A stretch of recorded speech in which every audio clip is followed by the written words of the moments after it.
Hello, it's Melinda from Scrapbooking and Craft, and welcome to the Great Australian Craft Show number 4.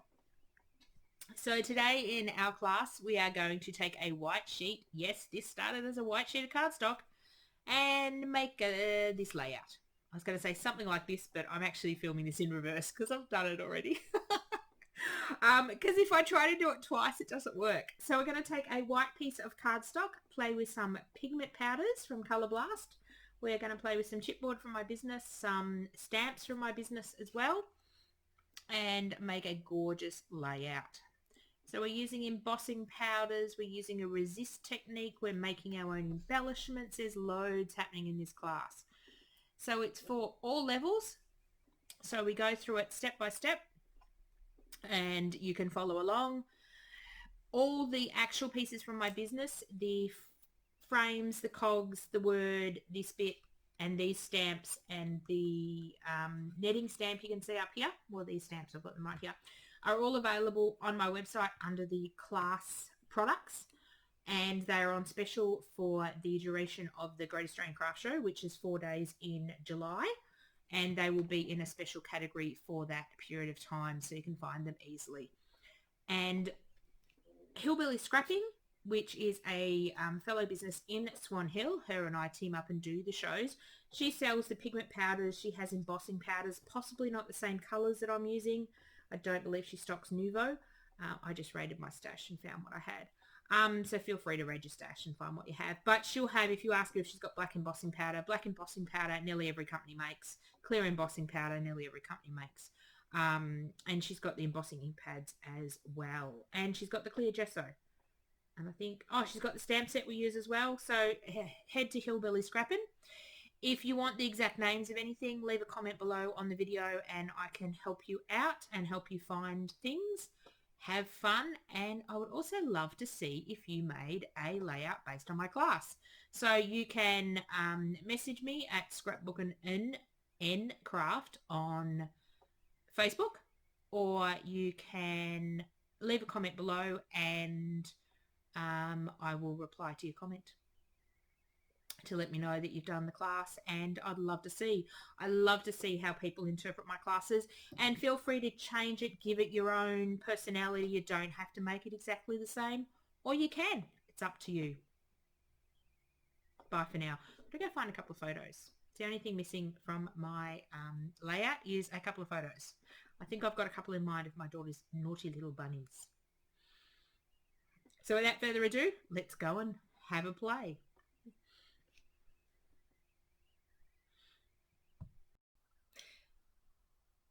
So let me show you what products we are using from my store in this layout. So as I said in the intro, we're building a layout from a white piece of paper, so no pattern paper in this layout. So we're going to use some of our foam stamps. We've got our large netting, we've got our large hexagons and crosses, and our small hexagons and crosses, and we're going to make some embellishments to use on our page out of those 2 hexagon and pluses stamps. Our title's going to be hanging out. Then we've got some mixed media white cardstock corners. So we're going to colour these in some way and use them on our page. We've also got 2 chipboard frames to go around your photos. So we're going to position those on our page as well. So this page can be spun around to either have 2 landscape photos, so 2 photos going this way. Trying not to get the glare for you guys. Or you can have portrait photos, or you could have 1 of each. So the frames are sort of going to be the last thing to go on, so we can play around with where we want them. I don't have photos in mind for this layout yet because I don't really scrapbook boys, but I'm sure I'll find something to stick on it.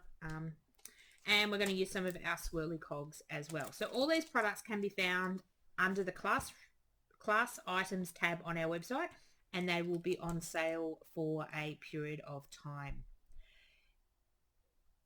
for when the Great Australian Craft Show is running, and possibly a few days afterwards. I usually leave the sale up for a couple of days because I'm busy packing orders and forget to take it down. So if there's sale prices showing on the website, they are still on sale. So let's get going and start making our background layout because we've got several layers to do. So our first step, what I have done is I've got some black Craft cardstock and some white Craft cardstock. Now the Craft white one is smooth and the black one is textured. The black one is going to be our backing. So I'm just going to put stamps on here because my camera does not like a white surface. So what I've done is trimmed the branding strips off and trimmed 1/2 inch off 2 sides of the white cardstock, and we're going to mount that when we're totally finished. So we're going to put that black one away somewhere so it doesn't get all mucky. Put it behind me. Okay, so this is just cardstock, and if we go and throw a fair bit of water and mixed media on it, it's paper. Be realistic, it's not going to perform really well. So what we do is we need to give it a coat of clear gesso. Now, why clear gesso and not white gesso, you're asking? Clear gesso is basically clear, and it interacts better when we're going to use some pigment powders, Color Blast pigment powders, or you could use Lindy Stamp Gang pigment powders, you could use Brushos. There's a bunch of different companies that have them out. Nuvo, I think, have them out as well. So the clear gesso actually allows the colour to be more pigmented. The white gesso tends to pastelize the colour and dilute the colour a little bit. So I like the clear gesso. So I like, hopefully we don't get any colour on from that. We shouldn't. Beautiful coloured spatula. So this is the silicone brush. So a lot of these products, obviously my stamps and my chipboard, I forgot to mention in the intro, are available on my website, scrapbookingncraft.com.au. A lot of the other products I use, because I only stock what I make and manufacture, apart from my daughter's paper napkins that she's selling as part of a business project for school.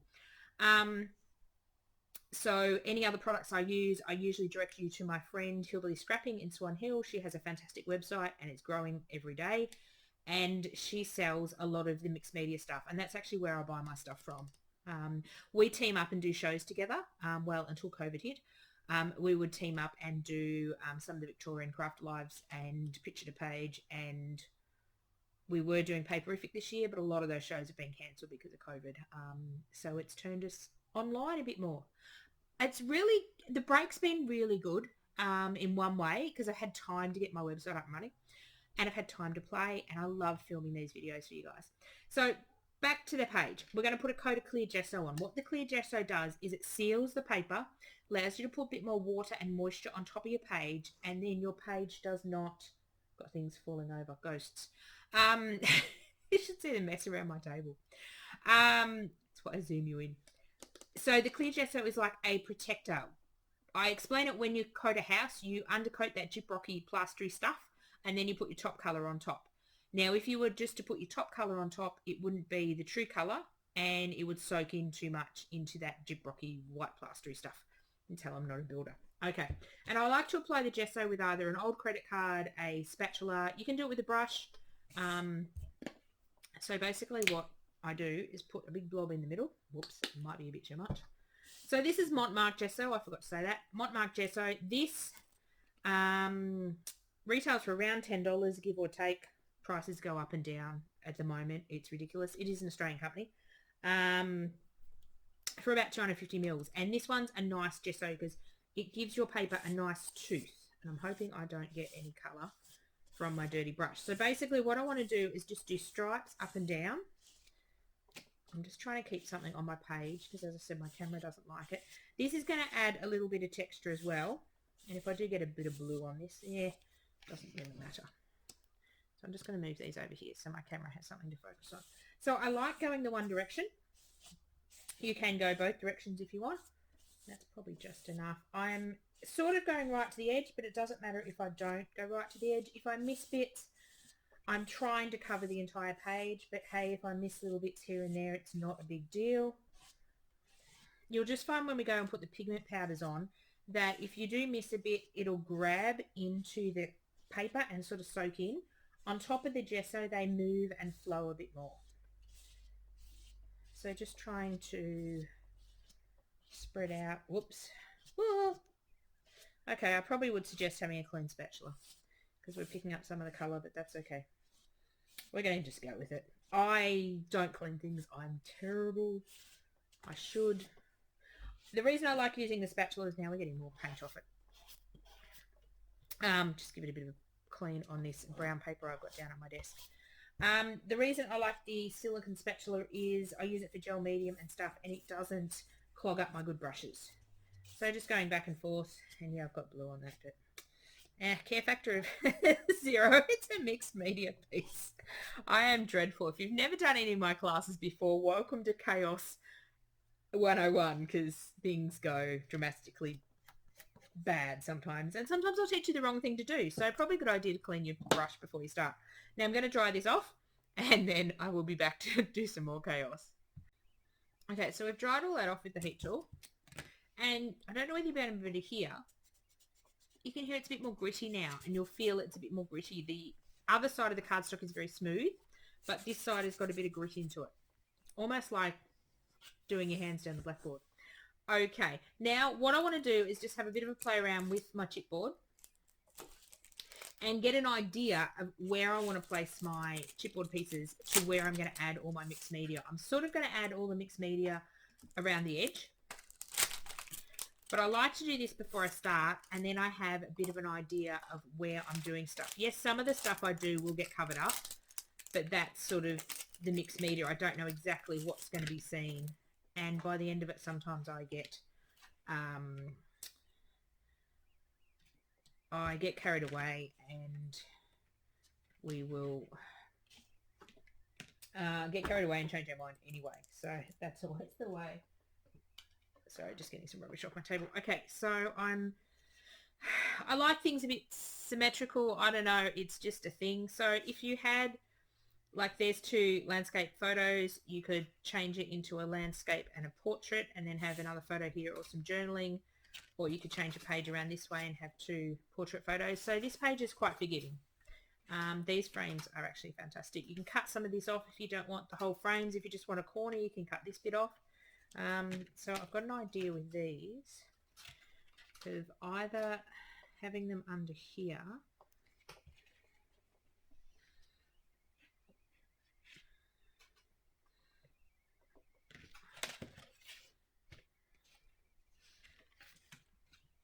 actually I liked that one there, connecting the 2 frames. So I just want to, there was a title hanging out somewhere. So what I tend to do is, before I start adding my mixed media, is I do like to just play around with the bit placement. As I said, I'll probably change my mind a few times as we go along. It'll probably look nothing like this at the end. I do want to use this last cog, so I might do half and like half. Okay, so mainly I'm aiming for my mixed media to be sort of around the edge and creeping into the middle. So these 2 places will be covered with my photos. So the first thing we're going to do with our mixed media is we're going to do some resisting with the foam stamp, the netting foam stamp. So let me just grab my... So mixed media is all about layering. So let's get these off my page. I should have taken a quick photo of that so I remember, but... Okay, so this is our foam stamp. So our foam stamps are great just to use without a block. If you wanted to stick them on the block, you can put a bit of double-sided tape on the back, but they're about 1 centimetre thick, so they're a great thickness to actually just grab and hold. So I'm using a Versamark clear embossing powder, because I'm using a clear embossing ink, because I'm using a clear embossing powder. Now you're probably not going to be able to see, I'm just going to keep these here so my camera doesn't become annoying. So if you've not used embossing powder before, it starts out as a granulated powder, and then once you heat it up, it actually goes, just going to put this on an angle here, it goes to like this one's a glossy white, glossy clear. So once we put the pigment powders over it, this will sort of act as a resist, and you'll see the clearness, the white underneath, if that makes sense. So just holding the foam stamp with my hand for about 5 seconds. And I need a piece of scrap paper. Just one moment. Sorry, I thought I had everything organised. So now we've stamped our stamp down. We're going to get a piece of this just photocopy paper to catch all the embossing powder after you tip it over here. So I don't know whether you'll be able to see. Oh, you can sort of see. We've got the netting design. It's a bit hard to see white on white, I know. So I'm just going to put the powder on and give it a flick. You want to make sure you're, there we go, you should be able to see that there, just here under my finger. You have to wait until the gesso is dry. This embossing powder will actually stick to wet gesso, so you'll get it where you don't want it. We're going to heat that up in a minute. We're going to stamp another one. So just dabbing the ink pad over the top of the netting. I'm not worried if I get a bit of the ink down in the crevices. As I said, it's mixed media. I'm not looking for perfection. I'm not a perfectionist anyway. We're just going to throw this up here on a bit of an angle. So this is Nouveau embossing powder. So it's just... Oh, I just went and spilt the darn thing. Jesus. I'm having one of those days. Everything is going wrong. Let's just... This is like glitter. It gets everywhere. I'm just going to put my bit of paper and hopefully I don't spill it off the bit of paper. So embossing powder goes a long way until you spill it.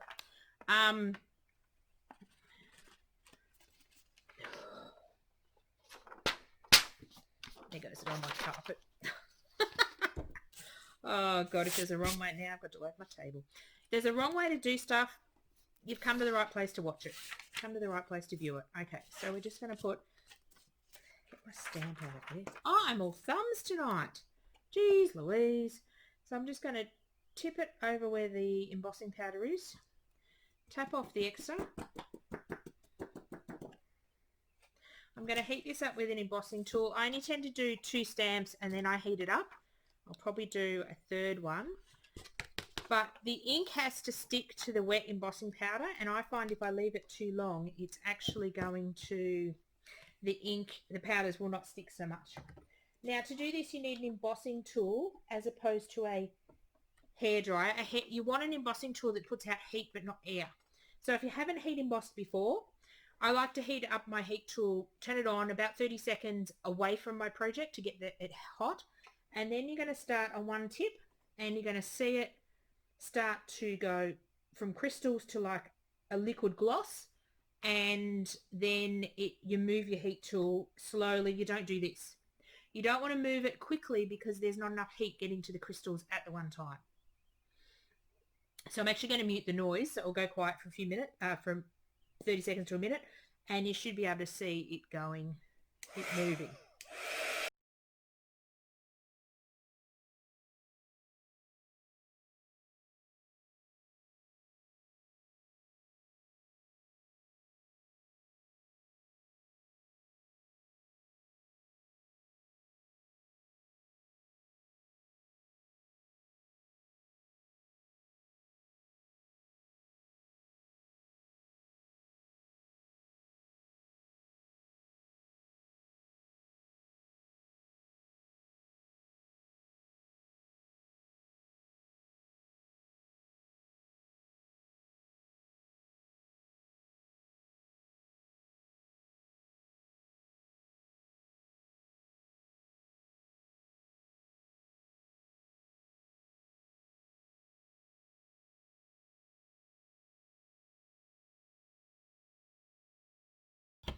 Okay, so I'll see if I can show you what that looks like. You can sort of see it here. I know it's really hard to see. You'll see it more when I throw the pigment powders on. What I might want to do is just do a little bit up here and a little bit down here, like half the stamp. What I tend to do is I'll heat it going one direction really slowly, and then I'll come back really slowly just to catch any powders that didn't crystallize the first time. So you can't touch it for about 30 seconds to a minute, but now I can touch it. So you shouldn't feel any crystal powders on it. It should be like shiny, shininess. So we're just going to put some down here. And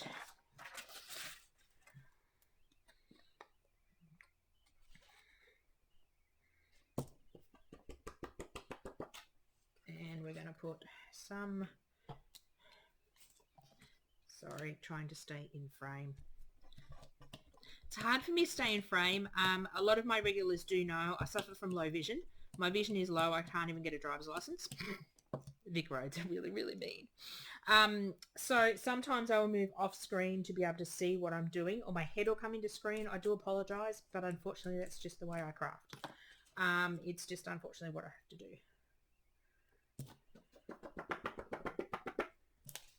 So I do apologise if that happens. I try not to do that the best I can, but sometimes it's just the way that things happen. So make sure I put my lid upside down, my lid back on my jar. So as you can see, using very, very fine amounts of powder, you're not using much at all. So again, we're going to heat this up. I'll quieten this down.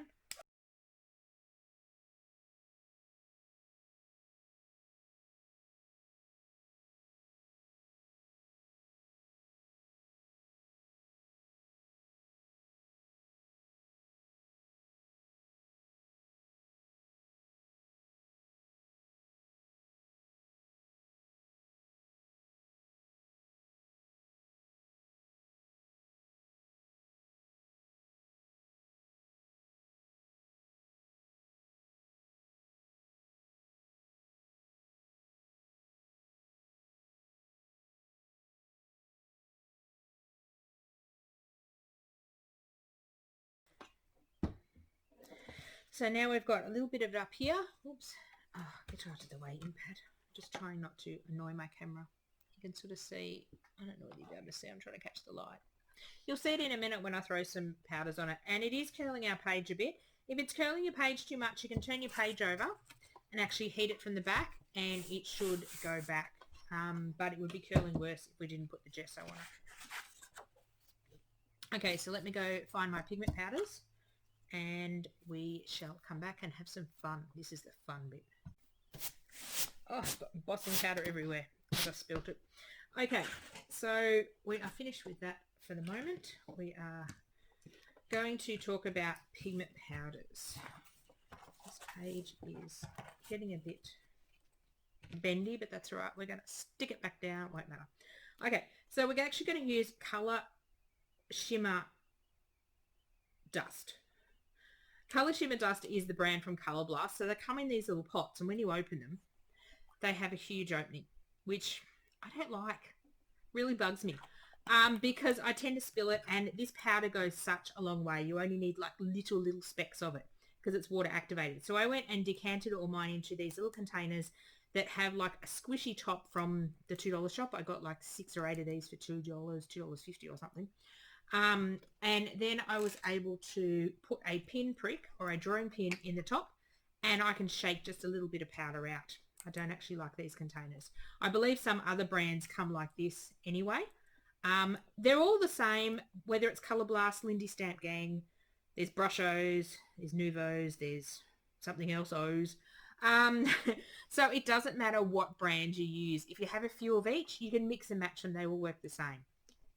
So I've got Cobalt, I've got Navy, and I've got Midnight, and I may grab another brighter green if we need it. Sort of wanting to keep this sort of a bluey browny page for boys. And then I've got some other colours to bring into it as well. So basically what we're going to do is we're going to take the little pin out and we're going to turn it upside down and shake. And you're probably not going to see, but I can see, we're getting speckles on the page. You might be able to see. And I've also taped these lids shut too so they don't come off. Whoops, you can see, it's like shaking pepper. But you don't want, this powder goes a long way. You can do so much with this powder. You can activate it with water, which we're going to do today. That's a lot of that colour. Some of my pinprick holes are getting big because I keep pulling the needle in and out. So now what we need to do is grab a water bottle, just a squirt bottle with water, and squirt our page. And as you can see, the powder's just come alive. I didn't have much. Didn't have much powder on there, but as you can see, it is coming alive. Now, if we didn't use the gesso, it would be soaking into the paper and wouldn't move as freely. But I can pick my page up, and actually I need a bit more water.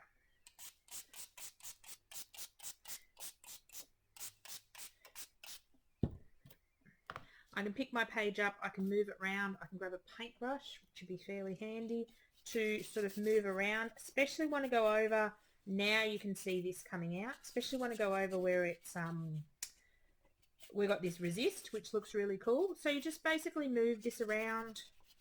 Some of them have a bit of shimmer in them, some of them don't. I'm not wanting, I like some of the pools of colour, but I don't want that many pools of colour. So I'm just picking up where some of the excess water and pools of colour and moving it around to where I want it, and definitely going over this resist. So you can see this popping out now. You were probably thinking, what is she doing? She's putting white on white. It won't come up and magically be something. If you don't have enough powder at this stage, try not to get brush strokes in it. If you don't think you have enough colour, you can sprinkle more powder on top. And these little bits of powder here, I can bring in some water and sort of activate as well. So basically playing around, I can pick up my page and get drips. Ooh, the drips look really cool. Ooh, I like that. Knowing when to stop is the interesting thing. As you can see down here, it's just grabbed a little bit of the paper that I haven't gessoed. I must have missed that bit, but that's okay. It will give you a darker tone. So around the edge, I can actually go and it will make a darker edge because I didn't gesso right to the edge. I sort of stopped a little bit. So you can see here, this is where I didn't gesso. So the gesso sort of acts like a bit of a resist. I've missed me drips. My drips have dripped off, but I like that darker edge around the edge. So if you're wanting to put a certain amount of colour in a certain area, you can put a little bit of powder in a paint palette, mix it with a bit of water and use it like watercolour, and it will be more concentrated. The more water you add, the more the colour dilutes out. I do like how that's got an edge. You see these bits here, once it dries, it'll be really, really cool. So I just want to darken those edges a bit. This is why I like doing the gesso with the spatula, because you get these really cool lines and things. So just playing with it. I might heat dry that at the moment, and I will take the noise off the heat drying so you can actually see it because it's really cool.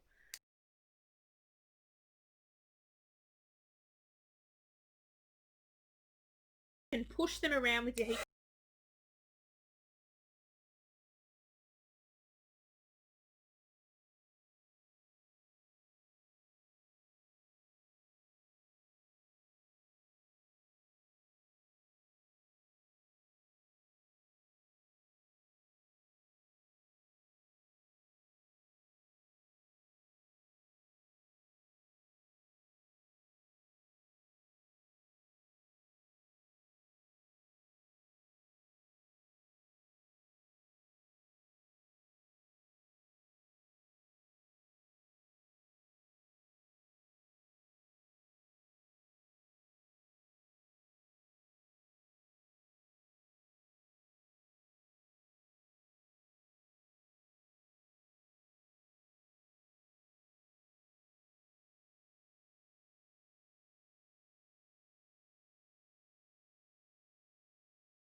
Now that's almost 90% dry. It's got a couple of little wet patches. Ooh, do you like it? Loving how that's looking. So what I want to do is actually bring a bit more of the midnight back into it, a bit more of the dark, that's navy. bit more of that's cobalt. Third time lucky, midnight. So I want to bring a little bit more of the midnight into it. Be careful when you add more colors, is this is still water reactive, the blue and the midnight and stuff we've put on it. So that is going to reactivate and change when we put these powders on it. So what I want to do is just hit a bit of midnight here. So I just want to put a bit top, what's that, top right? I had problems with my left and my right. Yes, I'm in my middle age and I still don't know my left from my right. So I put a bit up here and I put a bit down here. And I just want to sort of activate that.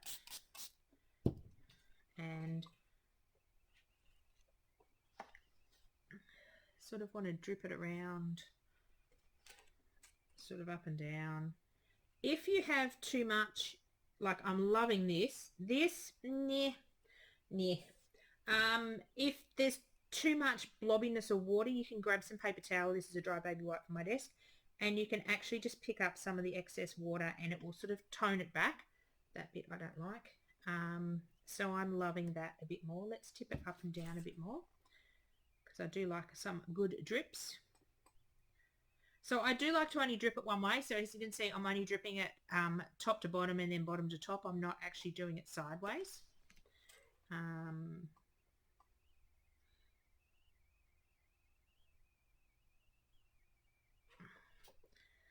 I'm starting to really like that. It's really grungy. I had this idea in my head that it was going to be a really, really grungy page. So I'm going to dry that off again. So I'll just go silent for a minute.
So I'm loving that. What I was doing before is I was actually holding up my paper, and when the drip started coming down, I was aiming my heat tool at them and it sort of freezes the bottom of it so they stop dripping, if that makes sense. I'm loving that. Now, let's get and make some embellishments with these. I'm going to make two types of embellishments, show you two different ways, because I'm not quite sure which one I actually want to use. And we may use a combination of both. And what we have to do is give our chipboard some colour as well. So plenty more work to do. So we're going to put this aside. I'm really loving that. It's just really cool. I could go around and darken the edges, which I may be. I could paint a little bit of this night on. We're going to see how I like it when I place all my other embellishments on it. So let me get set up to make the embellishments. And I've just noticed I've got embossing powder all over my new laptop. Whoops! That's okay. So I'm back and all organized. So we're going to make, as I said, two types of embellishment. So I've got some, just a cheap smooth watercolor paper and some white cardstock. Both of these techniques will work on either of these.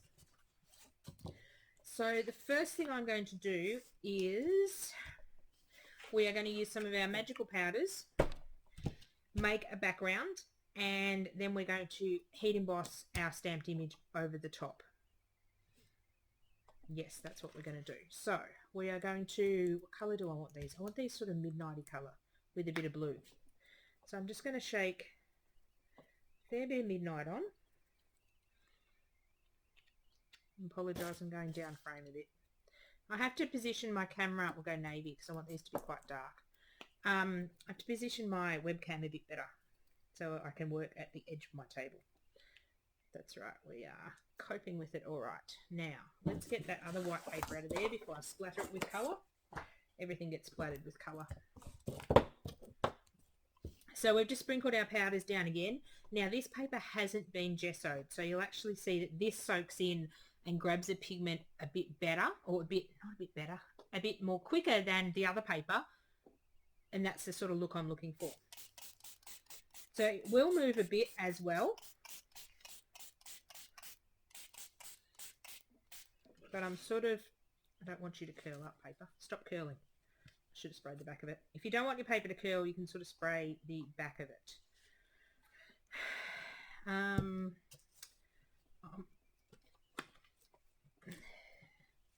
don't want to turn it over because I'm going to lose all that yumminess and spray the back. I wonder if I can do it like this.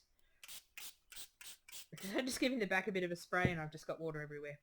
Okay, so I'm liking chunks of this, so I want to probably grab a bit of this as a bit too, just a bit too watery. I'm wanting a fairly dark colour on this because this has to stand out against the background. So I'm going to put a little bit of midnight in. So you can drop this, you can spray your page first and drop this in and then give it another spray, so you don't always have to put the powder down first. Oh yeah, I've got things flying everywhere. Okay, I'm liking that. As you can see, this colour is not moving as much as the other one because it's soaking into the paper. So you don't always need to gesso the paper, but it does give you a different look. Okay, so just want to sort of go in and take a little bit of that darkness away. These are going to make some cool embellishments. Now we're going to dry this off. I'll go silent for a minute.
So as you can see, this one, these ungessoed paper is actually soaked in the back, which is not a problem.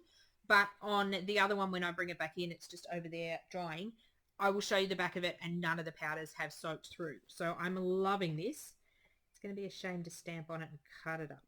That's what we're here for. So this has to be completely dry before we put embossing powders on it. Otherwise, they're going to stick to where we don't want them to stick. So we are going to pop that up there. And the other thing we're going to do is we're going to just come in with some straight embossing and stamping. Now, this is black. What colour did I grab? Jet black. Did I want jet black? We'll do a couple of jet black. I thought I grabbed a reddy colour. I'll have to go grab another colour. So this is Nouveau embossing powder. Any brand embossing powder will work. You just want a fine colour one. So same as we did the clear. You don't have to use the clear embossing pad, but that's the one I've got. So that's the one I'm going to use. So this embossing you'll see a whole lot better. I'm just in love with embossing powder at the moment. I tend to use it. I've used it on just about all of my last projects. So again, just holding the stamp down for about 5 seconds, making sure that ink has good contact with the paper. And I've got to find my bit of paper I did embossing powder on before. So make sure when you're picking your stamps up, you're picking them straight up. Otherwise you can drop the, back down again and get, oh, I haven't used this one yet. I think I bought these at the last show for my daughter. She loves embossing powders too. I usually, every show I go away, I usually bring something home that she likes. So these must have been on sale. So I grabbed these. So just sprinkling it over the stamped image, giving it a tap off. And I'm going to put this back in the jar.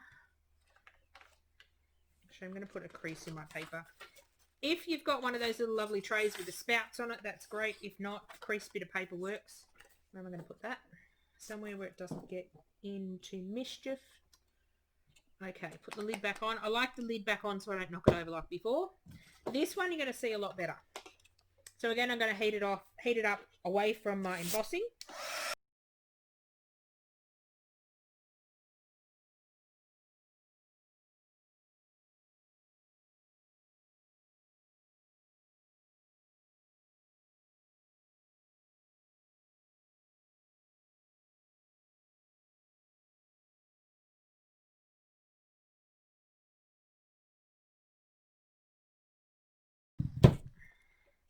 So you can see that's gone to a glossy black. So we're going to do a big one in the black, and then I'm going to go grab the red that I thought I grabbed. You know how I said I had low vision? I also have colour issues. From a distance, I thought that was a red one I grabbed. I don't know. That's all right. That's why I like filming videos and not so much doing lives. I've had lots of issues with my computer and with doing lives. Because the live, I have to be all organised. When I'm filming a video, I can pause you and run off and do stuff. With the live, it's like I can't. I have to think about everything I need before I start, which I can't craft like that. I'm dreadful. So just holding this down for about 30 seconds, giving it a good press down and bring it straight up. There's our scrap bit of paper. Actually, I might incorporate some of the black ones. I might give it a pop of black. When I do this, I tend to make a few more than is needed, because then I will just put them in a box. Now, if you've got powder where you don't want powder, you can grab a dry paintbrush and just sort of flick the powder off.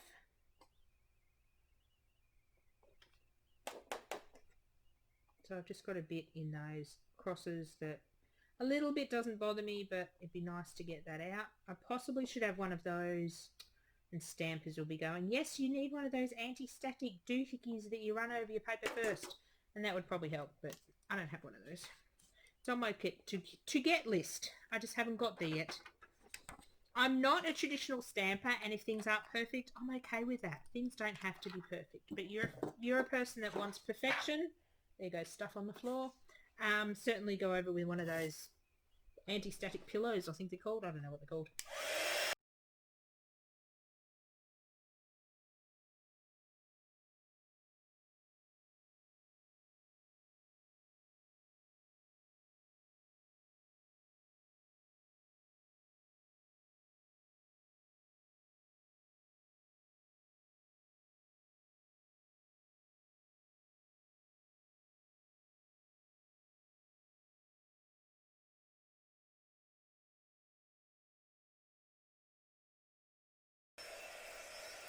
We are going to cut these out, so I don't mind if there's a bit around the edge that catches, and I don't mind that it's a bit bubbly as well.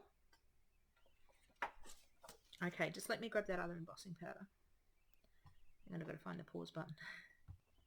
Grab the colour I thought. So this is Nouveau Crimson Gloss. So we're going to do, we might do a netting one as well, just in case we want to use it. As I said, I'm not sure how we're going to cluster this up, but it's nice to use the repeated elements on our page. Whoops. Oh, you don't want to do that. Try to keep this as clean as possible. This is my cleanest one. I'll show you my dirty one in a minute. So try to keep your Versamark ink clean, because when you're doing your clear embossing, it's important not to have crap in your embossing pad. I'll show you my other one in a minute, but it is quite old in my defense. So let's do some crimson ones. So I do like to repeat patterns that are in the background and in the foreground of my image. So this is obviously going to be cut out as an embellishment, maybe. I don't know, let's do all these and then we'll see what we use. I tend to procrastinate too much when I do an art journal page. What am I doing? I'm doing a scrapbook page, not an art journal page. I've already done those. So I'm going to heat this one up.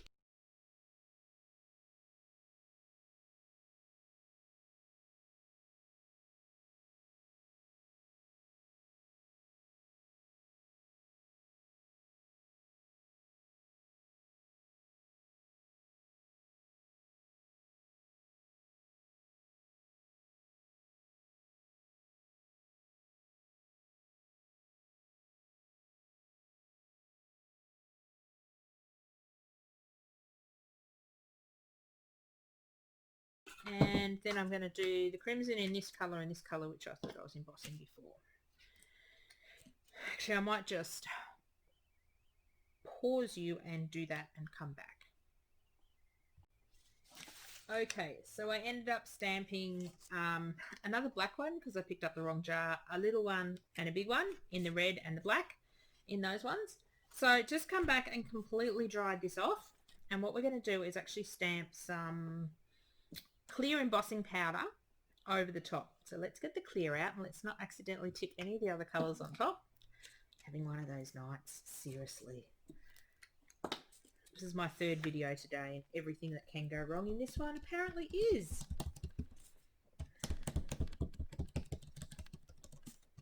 So just inking up with my clear embossing pad and I'm going to sort of avoid the white areas and I want to sort of stamp more on the coloured bits. Now I must admit I haven't stamped clear embossing powders over these pigment powders before, and if it doesn't work you won't see it. So again, giving a good 5 seconds to transfer the ink to the page. I love doing these things on camera for the first time. Can't see a damn thing. Let's see what we got. Oh, I can see it. Yay! It worked. So you can see the embossing powders there, which is really cool. Let's put the embossing powder away because I have a habit of spilling it.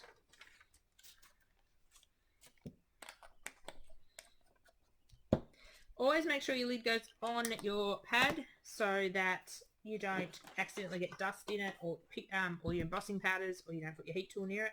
Now I'm going to heat this up again.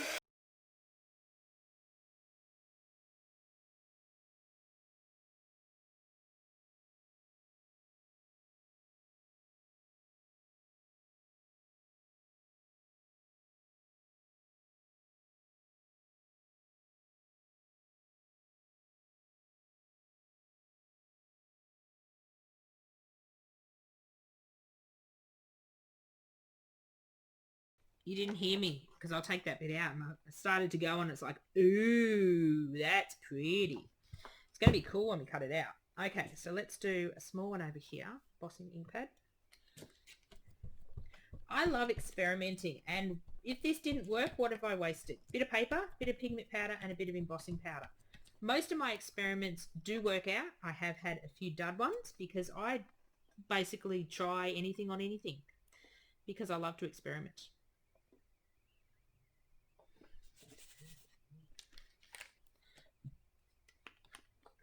My phone's buzzing. I wonder why my phone's buzzing. Probably someone wants me. They can wait. If it's important, they'll ring. So just giving that a bit of a flick, getting the excess powder off.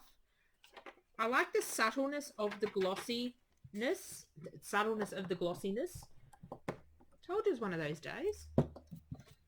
Note to self, don't film 3 videos in one day.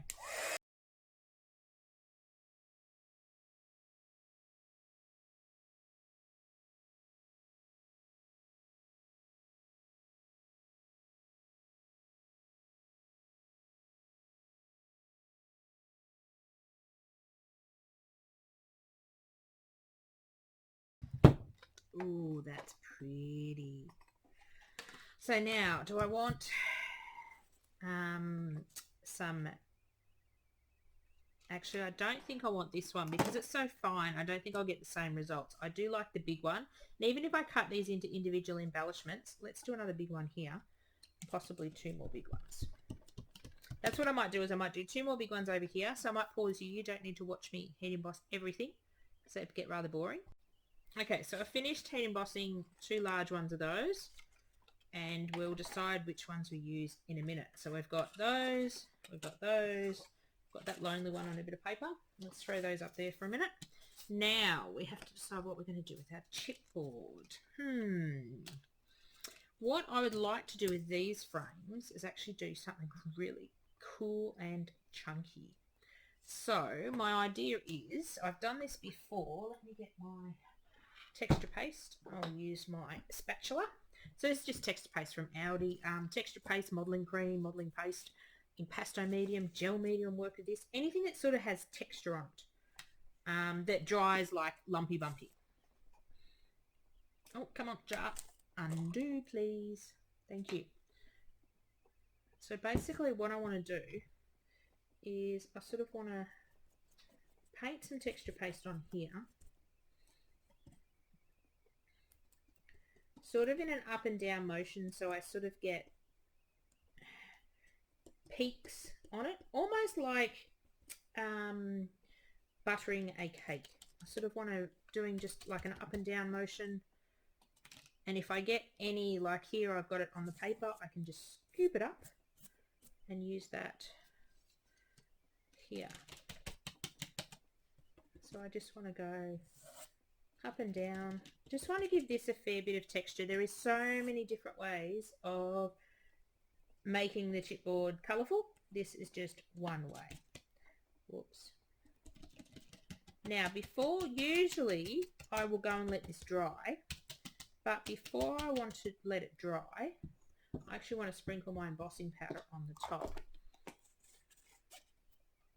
And I need another white sheet of paper, which I'll have to grab. I forgot I put that bit of paper's usually the one I have with my embossing. So let's fold this one in half. This is just photocopy paper I'm using. Okay, so I want to take this now very goofy frame, pop it onto my bit of paper, and hopefully none of the texture paste will transfer. Now take we're going to go crimson, and I'm actually going to sprinkle my embossing powder on top of the texture paste. And I don't mind that I'm missing bits. Now, probably a pair of tweezers would have been good. So I want to brush that off. Oh, now I've got texture paste on me.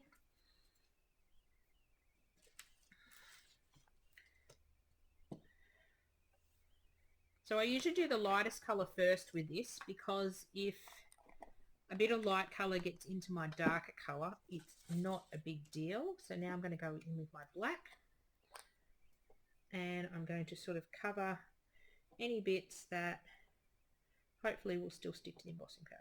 Still stick. Let's just throw the whole jar on it, will we, Melinda? Yeah, throw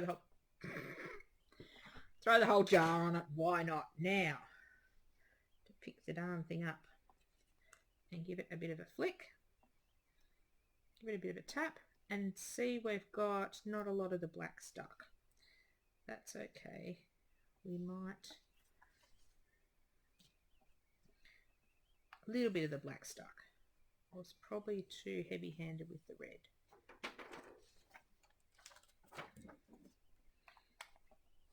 That's right, we might heat up the red and then we'll come back. Actually, I don't want that on there. Put that up there. Now we're going to heat this up. And I'm purposely going to get this too hot. The thing with embossing powder is if you get it too hot, it starts to bubble and twirl and sort of bubble and stuff. So I do want to get this a bit hot, and it will because of the texture paste. So I'll go silent for a minute again.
So I just want to see what that looks like.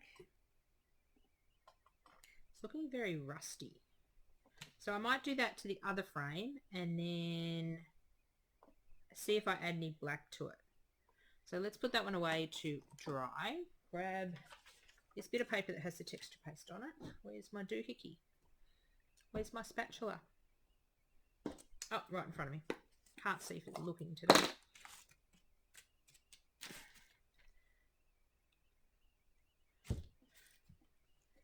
So when you're using embossing paste, you just basically need something to stick it while it's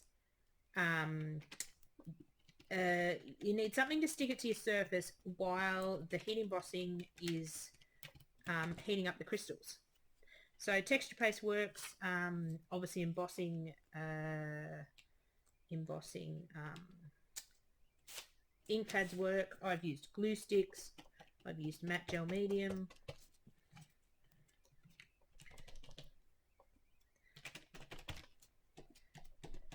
Okay, now let's just clean that up. The one thing I do clean fairly regularly or almost straight away is when I use texture paste, because it can dry like cement. It will peel off the silicone spatulas, which is great, and you hardly use any of it, which is fantastic. Now let's get this out of here and bring this one back in and bring this back in.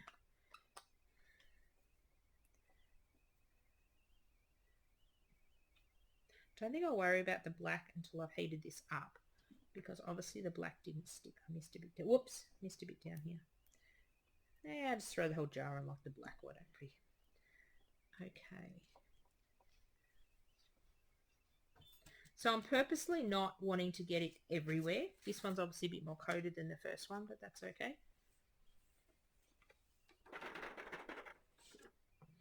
Doing very well at the moment with my piles of stuff around my desk.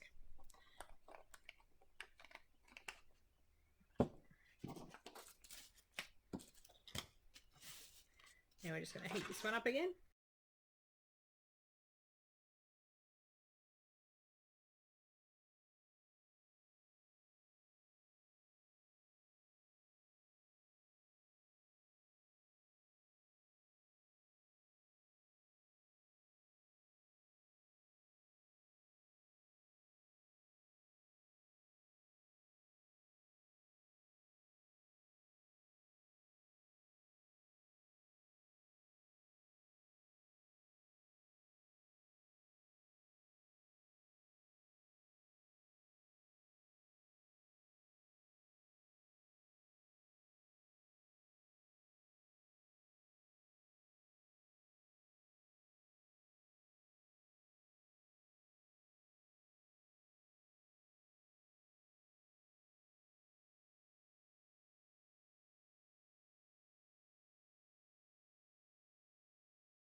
So I'm purposely heating that a bit too much and moving quite slowly because I did want it to bubble and fester and go really grungy. So I'll pop that one aside to cool down as well. Whoops. Just sitting it up there. Now we've got to do something about these. So these ones, what I want to do is just use an embossing ink pad. And I told you I would embarrass myself and show you my really rank embossing ink pad. Now, if you're doing a lot of the chipboard with embossing, I probably wouldn't use your clear embossing pad. But I'm going to, because my clear embossing powder is no longer clear. This is about 10 years old and it's disgusting. But that's why I purchased a new small one and trying to keep that to doing clear embossing on top of clear. I could use a black ink pad. I could use any colour ink pad basically. I don't want to actually ink onto this bit of paper because that's what I'm going to tip my embossing powder onto. So I'm going to ink onto here. So basically to do the chipboard, I'm going to ink it up by just pressing in. Again, if this is not perfect, this ink pad is a little old and I haven't re-inked it for a while. This one I keep for chipboard because the chipboard actually puts a bit of black into your embossing ink pad because there's a bit of charcoal on here. I want the crimson colour. So just be in mind with that. If you are directly inking chipboard, doesn't matter whether it's my brand chipboard or any chipboard, they're all laser cut, so they will have a little bit of charcoal on them. I found that out the hard way when I wrecked my other ink pad. Okay. And I don't want to ink onto there because I've got inking. Trying not to get more embossing powder into my embossing ink pad. Sorry about the bubbling on the table. So sort of just pressing it down because I want a fair coverage on these. I want a different coverage than I've got on my frames. So I'll do 2 of these and then I'll heat them up. Pardon me. It's dinner coming back to repeat on myself. Okay, so I'll put the lid on this. Put the lid on my disgusting ink pad. But that is possibly 12 years old, so it probably deserves to be called disgusting. Actually, it might be more than 12 years old. I think I had that before my daughter was born. Oh, that's terrible. Okay, just heating these up.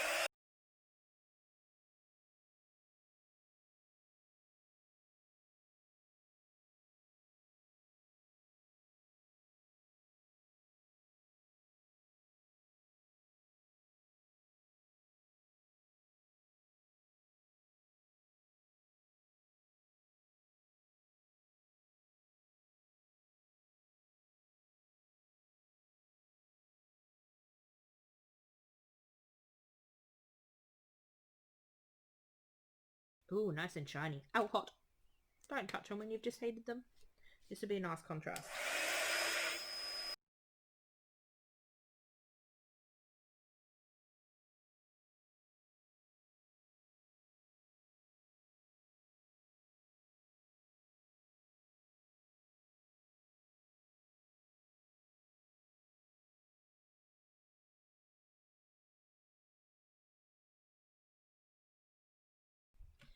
Two down, one to go, and then I've got to decide. I think I might do the title black. So I'm going to ink this last one up.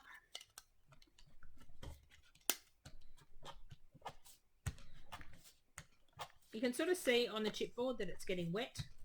You can sort of see bits you've missed. Apologise about my table and camera wobbling. I am in the process of getting a new filming table. That's not a wobbly trestle. But I have all the things here. I've just got to put my Bob the Builder tool chest on, or tool belt on, and build my desk. But I just haven't got around to it yet. Life just gets in the way lately. It's just busy. I'm sure everyone can agree it's a very busy life lately. Even with COVID and spending a lot more time at home, I don't have much more time, seriously. I don't know how I went out so much. I'll just pause this one.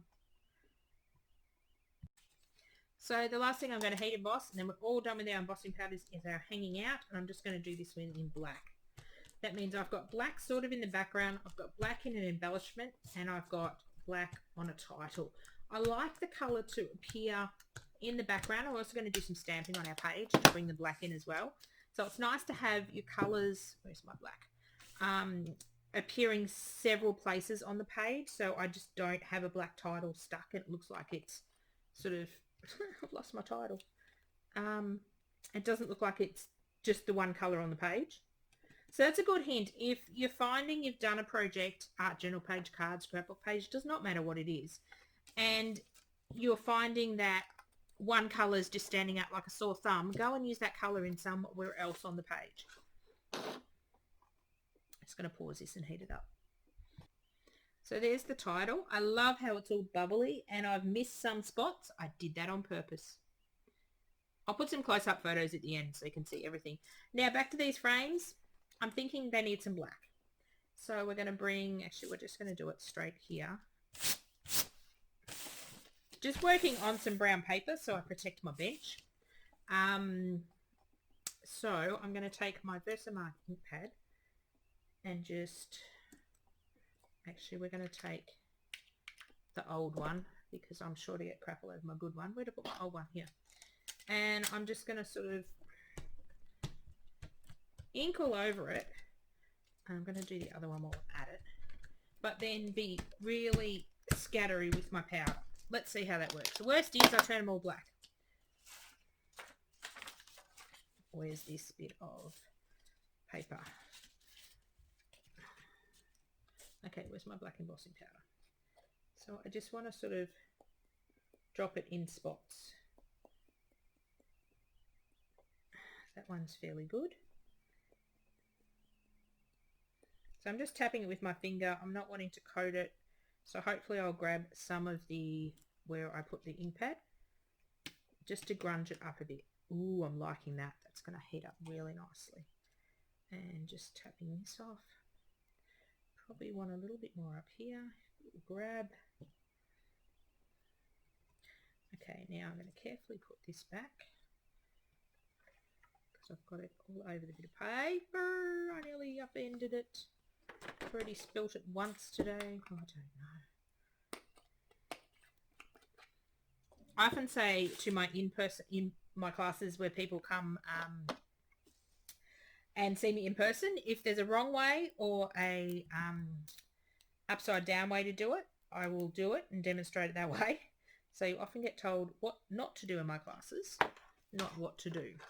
I'll heat this up and show you how it goes.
Just not wanting to burn my fingers, but there's a big blob of powder there.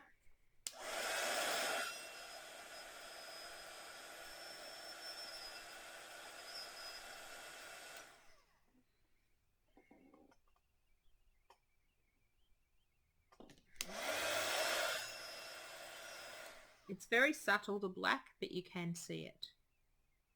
It's really hard with this lighting, plus this one's getting filmed at night, which is not ideal, but that's what we're going to deal with.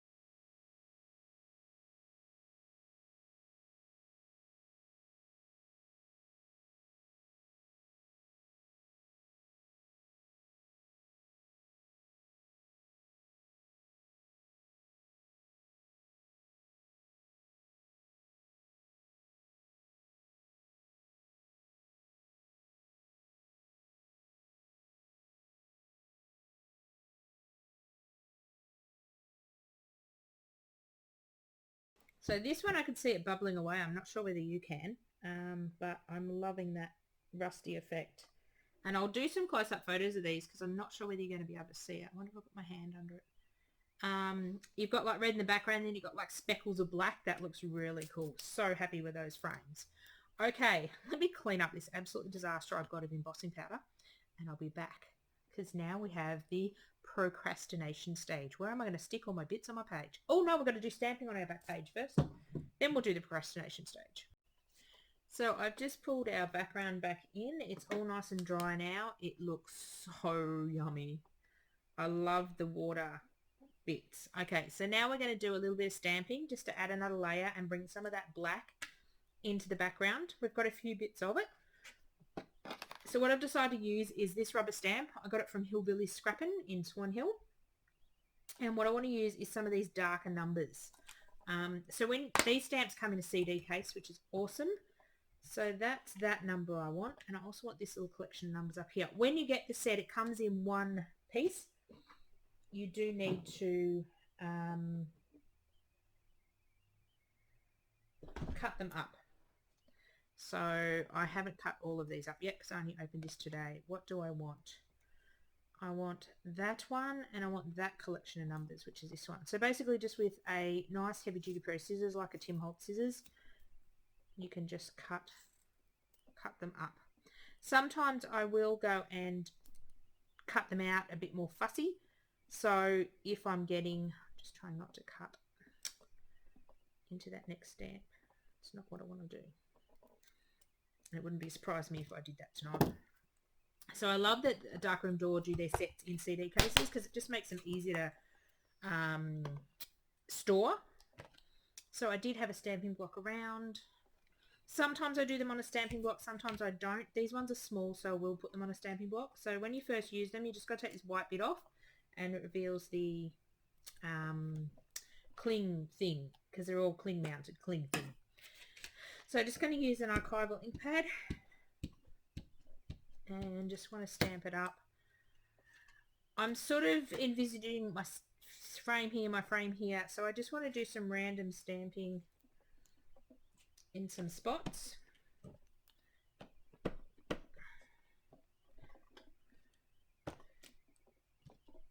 I know some of this will get covered up, and I might do a bit of what we call second generation stamping, so not re-inking my ink pad but just moving it around. I think that's enough of that one. Let's put that one aside for a minute. Let's put this one on with the numbers. So I like when I do stamping in the background, I picked a stamp that's vertical and then I picked a stamp that's horizontal. So this is what I was talking about. I'll probably fussy cut around here because I don't actually want that on my page, and I have a habit of getting ink where I don't want it. So I'll probably end up fussy cutting these a bit closer. But as I said, I only opened them today. So we sort of want to do a bit there, a bit there. Oh! I flipping just stamped those upside down. You know what? Oh, I told ya. This is just a calamity of errors. Okay, I'm going to cover them up with something. Let's do them here. Oh my God. Can anything else go wrong with this page tonight? They're obviously going to be covered up with something. So just sort of randomly going in, and do make sure your stamp is up the right way. If you're a goose like me. Oh, really? Seriously, nothing else can go wrong tonight. Yeah, the power could go out and I could stop filming. So yeah, let's just not go there with nothing else can go wrong. So I'm not real peeved. I am going to have a black mat around this, which will bring this stamping out. So I'll just clean those off. Give them a nice wipe. And I'll put those away in a minute. Okay. So if I bring my black piece of paper back in. I did hit the filming button, didn't I? Yes, I did. See how this is going to pop out with the black. Well, it's sort of more grey, but that's really cool. Okay. Now let's get rid of that. And let's play with our placement. And this is the procrastination stage I mentioned before. So let's start with our biggest pieces first. So we're going to have a frame up there. We're going to have a frame over here. We're going to have hanging out sort of there. These I wanted originally, I had under here. I had one over here. So if I move this over a bit, it will cover up. Actually, I really don't mind if the 1 and a 0, that really doesn't look out of place. This one I want to cut in half. So I'm just going to, feel free to cut your chipboard up. You don't necessarily have to use it. I am recording, aren't I? Yes, I am. You don't necessarily have to use it as it comes in the package. Like, feel free to cut it up and make it your own. I want that. What I might do is add some more stamping in a minute. If I find I cover up with the embellishments where the stamping is. So I'm just wanting these frames to sit up on the cogs, and then this one might go up here, over here, up there, up there. That looks rather cool. What else have we got to bring in? Oh, I've got a handmade embellishments. Let's not forget those. Okay, so these are our embossed things. And let's cut some of these out. And we've also got these to use as well. Nearly forgot about these. Okay, so we've got, let's open one of these and have a bit of a play. Let's cut some of our embossed shapes out and have a bit of a play. So these ones in the 400 GSM white cardstock add another layer without adding a layer of bulk. So I could have those coming, I don't know. So for example, I could have it coming up. Maybe I don't use these. Maybe I should tuck it in here. We'll see. Let's get, I could put my title on it. That would look rather cool. I might have my title on one.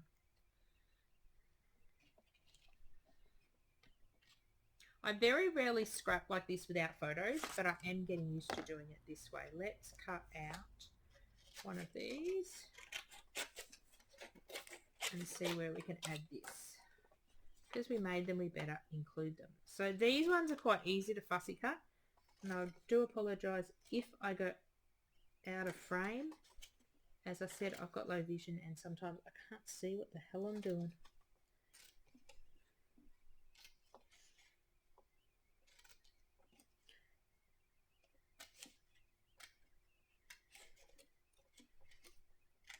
So you can sort of see the shininess. It's a bit hard, but if you sort of move the bit of paper, you can sort of see where the shininess is. So I'm going to come in here, and again, if it's not perfect, it doesn't matter. It's not going to be the end of the world if I cut something wrong.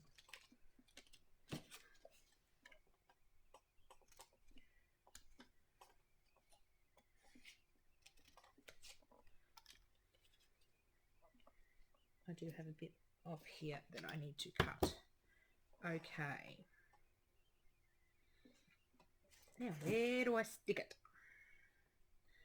I'm thinking sort of up in here. Whoops, that's not supposed to be there. Get out of there. Maybe not up in there.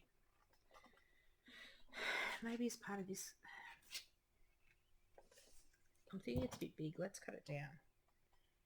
So I'm just going to cut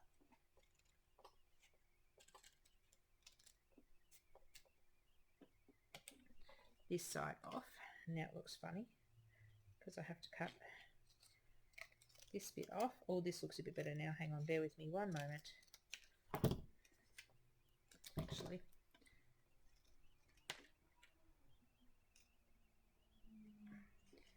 just because I made the stamp with that many bits on it doesn't mean you actually have to use it with that many bits. I like that one down there.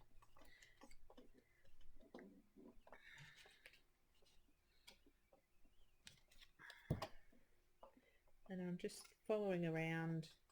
So this is actually the center bit that I'm cutting out because I cut this off. So this will leave 3. I dropped a bit. Now I've got white bits. Glad I've got a good vacuum cleaner. So I might just snip that off. Snip that off. So I do like the idea of scattering a few of these around. Actually, let's just snip that off. Now I've just cut it all into single pieces. I could go in and cut out the middle, but I do like the middle. What I might do is just edge these in black, just to, because at the moment they're a little subtle. What is that one? That one is a weird shape. I think it needs to have some cut off it. That way, maybe. Oh no, it needed some cut off it that way. Okay, that's a bit of shape now. And I might pop those up in a bit of foam. dots. I don't think we're going to use this because it's a bit white. Do we want some of these black little ones in there? Let's cut one of these black ones out, and then I've got to decide what I want to do with that. Whether I want to leave this white or whether I want to give it a bit, I think I'm wanting to give it a bit of colour, a bit of black, but not solid black, like grey black. That makes sense. Sorry, just fussy cutting this out. I know I'm off screen. So just basically following around the lines. This one's a lot easier to see than the other one.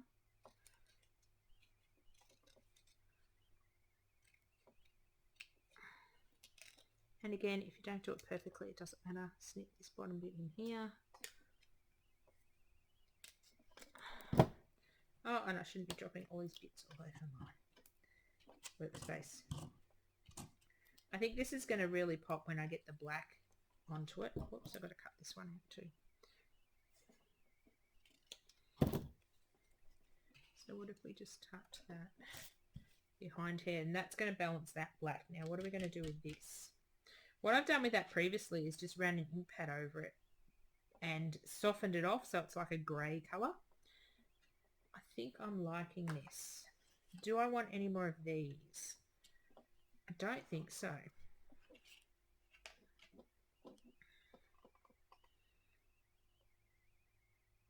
I think what I'm going to do is cut 2 photo mats to go here because that's really throwing me off with, as I said, I don't usually design without photos.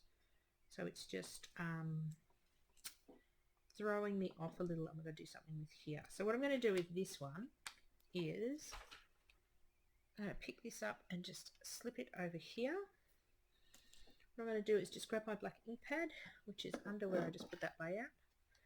And I'm just going to take the ink pad and just give it a bit of a swish just to take the whiteness off it.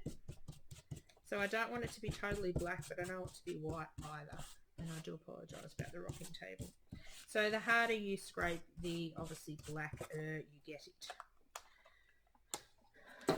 Getting to the end of the night and I'm getting rather exhausted. I've got to go edit these videos yet. It doesn't take, oh wow, I like that. I'm liking that. And I think with the black border, that's going to come up very nice, except I'm not liking that white. There's really no other white in the page. So what are we going to do? I like the black. I know what we're going to do. We are going to use some of our navy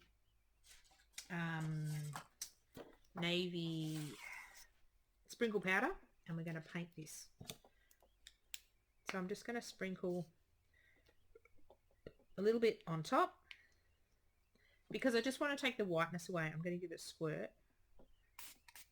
Oops. And with a paintbrush, I just want to paint. The black is obviously going to stay there and resist, and I don't want it to be very blue. I just don't want it to be white. There we go. I think that's 100% on what it was.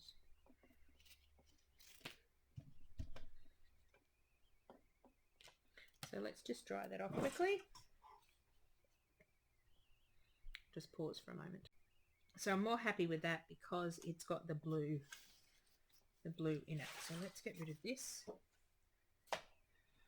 Okay, now let's stick it down. Fun bit. Okay, so we're going to use some Helmar 450 glue. My label's coming off, it's well used.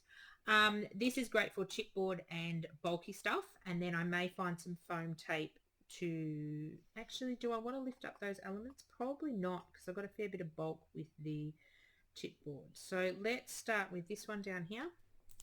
This is great glue. It's more like a gel than an actual, like a liquid glue. The only problem is you've got to wait 30 seconds or so for the gel to go from the top to the bottom, especially when it's half full or less than half full.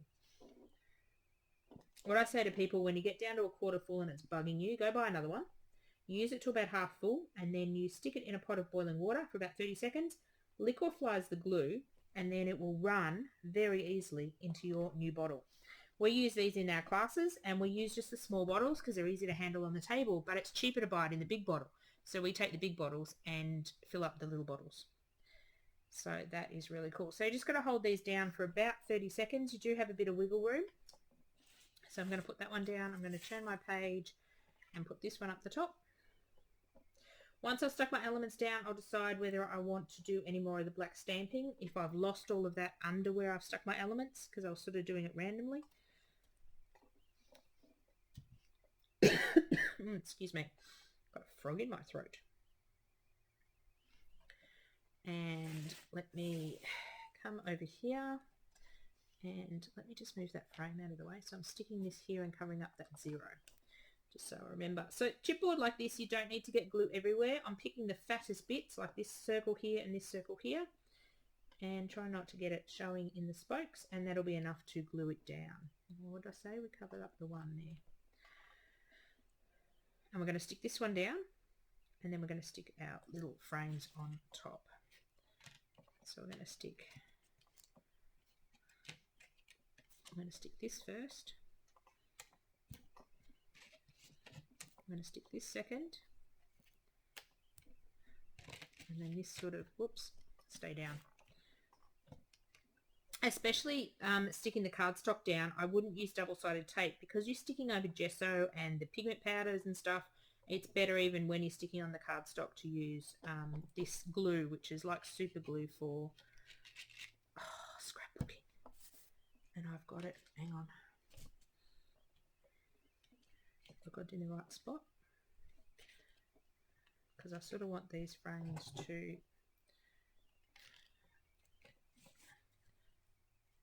sorry, I'm trying to stay straight in the camera.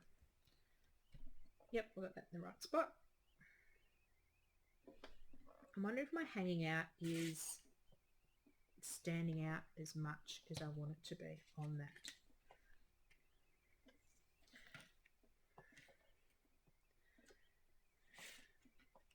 I wonder if it hangs out better on without that. Actually, I do like it on that though.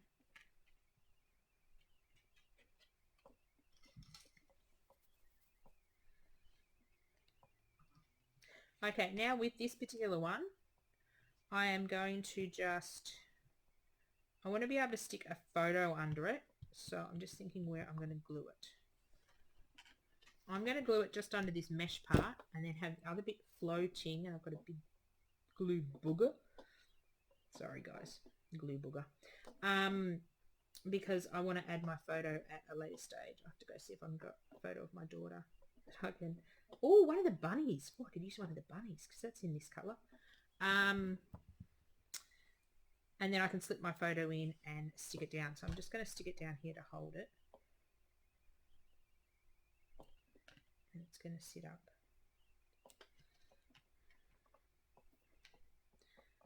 And that's going to bug me. Maybe I'll just put a tiny drop under that corner just to catch it. I can always slip my photo in it. Whoops.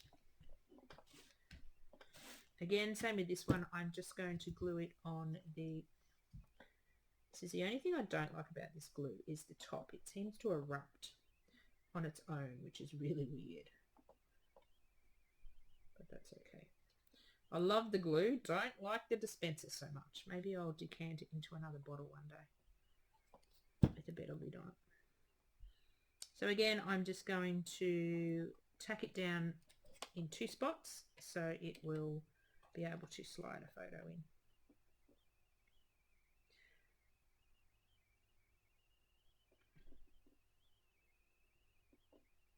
So this glue gives you a little bit of wiggle room, but it's also, where did that one come from? Did I glue it that? I didn't glue it that one, did I? There we go. So this one goes up here.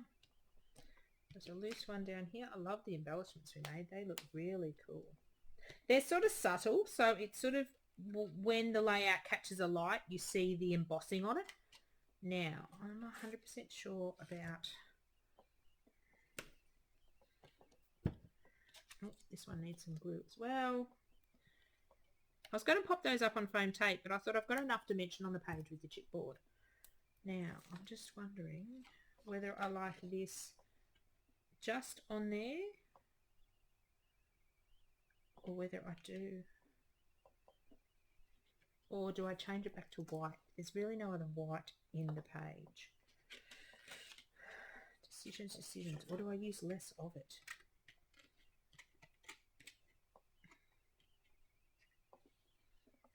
Actually, I think I like that just hanging there. We might actually not use.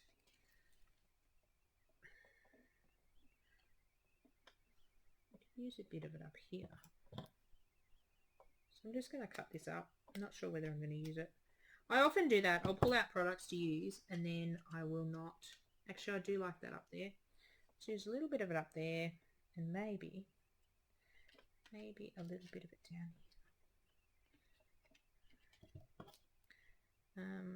Maybe cut into there. Maybe we can use it in 3 spots.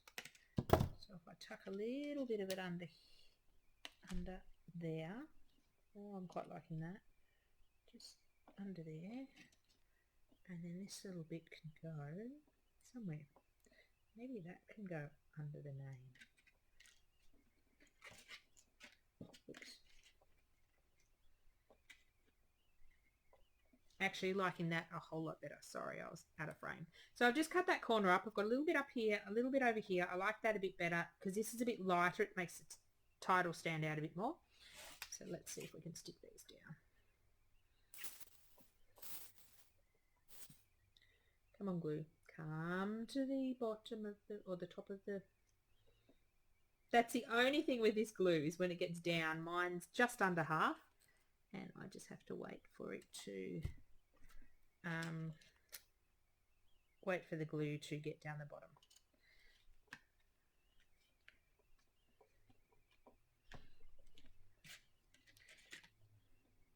So again, on these mixed media pieces, I'm just picking the fattest piece of white to put some glue on. And again, on the word as well, just picking the fattest bits. And that's where I add my glue. I don't need to glue everything down.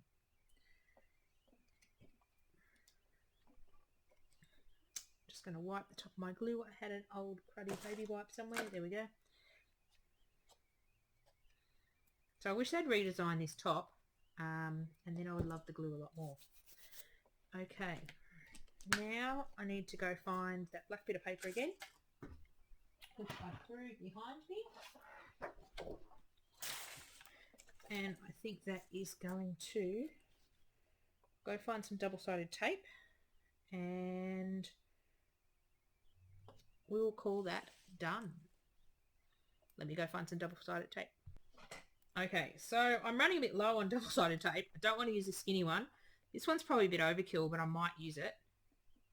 I usually like one that's in between, but this one I will use. So the trick I like to actually line things up is, I learnt this off a card maker on YouTube. So go all around the 4 sides with your double-sided tape. Don't remove the white bits just yet.